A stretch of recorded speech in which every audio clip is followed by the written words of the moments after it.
الحمدللہ والصلاۃ والسلام علی رسول اللہ وبعد۔ کبھی کبھی بعض حضرات کو، نوجوانوں کو جن کے بال لمبے وغیرہ ہوتے ہیں، دیکھا جاتا ہے کہ نماز پڑھنے آتے ہیں تو پیچھے بال کو کسی چیز سے باندھ لیتے ہیں۔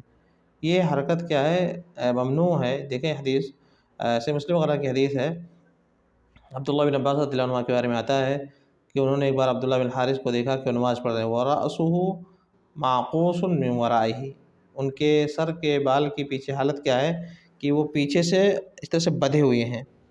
وہ آئے نماز پڑھنے کے لیے اور اپنے بال کو، سر کے پورے بالوں کو لے جا کر کے کیا کیا، پیچھے اس طرح سے باندھ کر کے رکھا ہے۔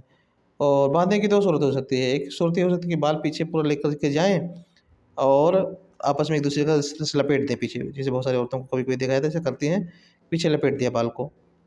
یا ایک کہ پیچھے لے جا کر کے بال گئے اور پھر کسی چیز سے اس کو باندھ دیا۔ تو جو بھی ہو، چاہے کسی چیز سے باندھے ہوں، چاہے اس کو یوں ہی لپیٹ دیے ہوں، تو اس طرح سے وہ نماز پڑھ رہے تھے۔ فقام فجعل يحلہ، عبداللہ بن عباس رضی اللہ عنہ کو جو اس طرح سے نماز پڑھتے ہوئے دیکھا تو گئے اور ان کی نماز ہی کی حالت میں پیچھے سے گئے اور بال کو کھولنے لگے، کھول دیا۔ جب وہ فارغ ہوئے نماز سے، فلما انصرف اقبل الی ابن عباس، تو جب وہ نماز سے فارغ ہوئے، انہوں نے عبداللہ بن عباس رضی اللہ عنہ کی طرف متوجہ ہوئے اور کہا کہ ما لک وراسی، یہ کیا بات ہے، تم کیا کر رہے تھے پیچھے، میرا بال کھول رہے تھے یعنی؟ تو انہوں نے کہا کہ دیکھو، میں نے نبی علیہ السلام کو فرماتے ہوئے سنا، یہ حدیث سنا انہوں نے کہ کیا، کہ آپ نے ارشاد فرمایا انما مثل هذا مثل الذي يصلي وهو مکتوف، یہ جو اس طرح سے نماز پڑھتا ہے، یعنی بالوں کو اس طرح سے باندھ کر کے پیچھے نماز پڑھتا ہے، اس کی مثال ایسے ہی ہے جیسے کوئی شخص اپنے ہاتھوں کو باندھ کر کے نماز پڑھتا ہو، جیسے کہ ہاتھ اس طرح سے بندھے ہوں، اس طرح سے پیچھے سے بندھے ہوں، تو اس کو ایسے نماز نہیں پڑھنا چاہیے، کھول کر لینا چاہیے نماز کے وقت اگر کوئی مسئلہ ہے تو، تاکہ وہ سجدے وغیرہ صحیح سے کر سکے۔ تو اس طرح سے نماز نہیں پڑھتی۔ تو اسی طرح سے پیچھے اگر کسی کے بال بدھے بھی ہوں تو نماز میں آئے تو کیا کرے، نماز میں اس کو کھول لینا چاہیے، کیونکہ نماز کی حالت میں ایسا اسے نہیں کرنا چاہیے تاکہ اس کے بال بھی اس کے ساتھ سجدہ کر سکیں۔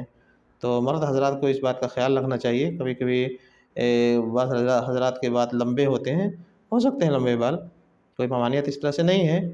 لیکن نماز کی حالت میں اس کو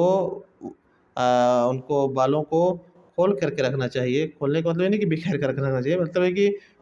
بال نماز کی حالت میں بالوں کو کسی چیز سے یہاں پر پیچھے باندھ کر کے نہیں رکھنا ہے کہ اس کو لپیٹ دیں یا کسی چیز سے اس کو باندھ دیں کہ وہ ہلے ہی نہ اور آدمی سجدے میں جائے بال اس کے سجدے میں نہ جا سکیں، بلکہ بالوں کو بھی کھول دو، وہ بھی تمہارے ساتھ سجدہ کر سکیں۔ تو اس چیز کا خیال رکھنا چاہیے، نبی علیہ السلام کی حدیث ہے۔ واللہ اعلم، وصلی اللہ وسلم علی نبینا محمد۔